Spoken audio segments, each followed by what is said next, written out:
just as promised, it's legs day. Yeah, let's go, buddy. As usual, right? There's no point talking to anyone in the gym about how much you can bench or how many pull-ups you can do if your wheels are not on point. You need to make sure your leg strength is up. I'm tired seeing these guys walking around with long pants and vests on all the time. Because you know why? Legs look like toothpicks, man. It's not on. It's not even funny anymore. Alright. So, decided this gym I go to, they've got some Olympic weights. I thought, yeah, why not? Let's see what I can do there. I mean, obviously, 5 kg is 5 kg no matter what. But I just like the color of the plates. Decided I'll warm up and I'll pyramid up and then pyramid back down. That way I test my endurance and strength, see how high I can go in terms of weight, and also doing medium or mid reps. So I was in the early stages, I was doing like about 4 to 6 reps because I was trying to see how heavy I can go. It's been a while since I've been doing this, so I really need to push myself, see how heavy I can go, because I want to keep getting stronger as time goes by. Okay, so keep this in mind, alright? You need to be safe when you get on a bar, okay, man? You need to be safe, man. That's why you see I put on a belt, No, but on the real, I put on the belt because I'm going a bit heavier than I'm used to, right? And then at some point, as you'll see, I also use knee straps, right? All that's just safety and security. And make sure you control the weight. Don't just drop down with the weight because you can damage your knees. Go down in a controlled fashion, right? I think I've said this before in some of my past videos. But the key thing here is to try and keep your knees from going past your toes, right? All right, sometimes you might slip just a little past, but try not to go too far past your toes. And also try and keep your chest up. So you need to focus on one position somewhere ahead of you, somewhere in the distance, and focus on that position the entire time. That way, your neck stays in the same general position.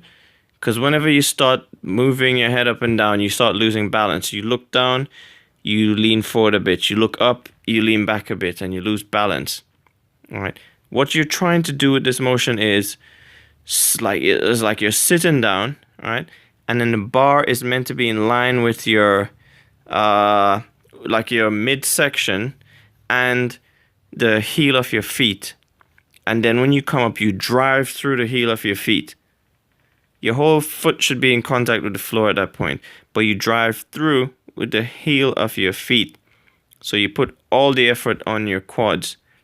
And as you can see, when I do my squats, I go somewhat deep, right? Not quite off the grass, but I've done that at times. But you try to go as deep as you can if that's what you're trying to do. I do that because I also want to hit my hamstrings. Yeah. There's several reasons why I do it here, because in this gym, maybe I'm a little bit blind, but I haven't seen any machine that really proper focused on hamstring. But anyway, this is another way of doing it. And a good lesson why I left this piece of the clip in is safety as well.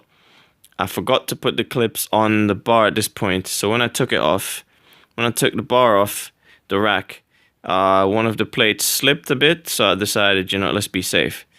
And I'm not just walking like a penguin for no reason, because I have my knee straps on. Like I said, safety. All right. So this is me coming up close to some of the heaviest I've done.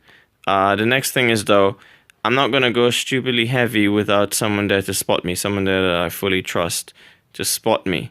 So you have to be aware of all these things and be safe. So I was actually kind of proud of this lift because prior to this, the heaviest I've gone on my own is 140 kg. And in this session, I did 120 kg, which I'm about to do here. It did feel somewhat comfortable. I mean, it was a bit shaky on the second rep, as you'll see. but I wasn't going to push too much on my own. I do feel like I could have gone up a little bit more, but I'll probably save that for another session. Like I said, it did feel pretty good.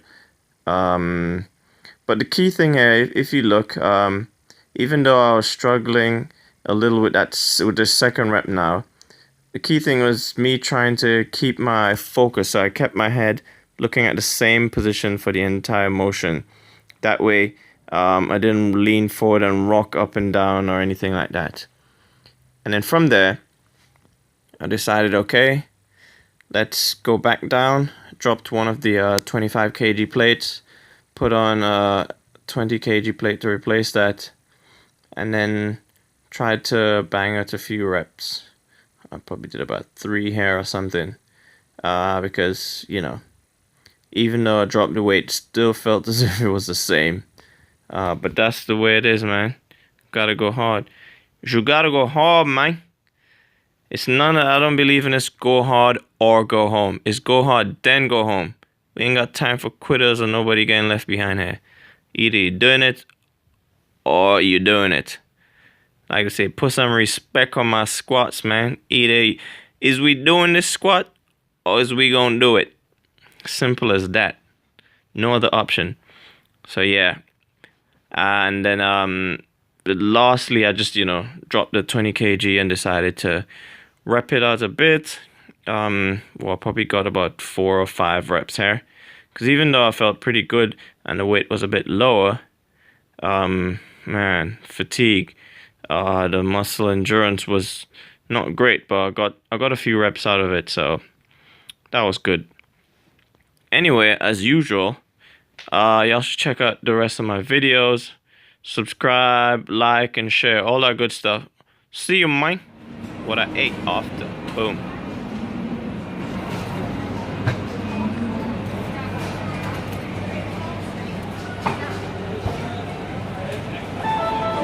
Dinner. Well, make that lunch. Starving right now. This tastes absolutely delicious. You can actually see all the grains and everything in there. Such a good, delicious tasting snack. I think I'll get me some more of these, man. Currants, seeds, oats. It's such a nice tasting snack. Ooh, that cracker tastes really good with this yogurt. Last up is sports coach Tom. Yeah, well, at least I think it does. Chicken breast served with parmentier potatoes, caramelized shallots.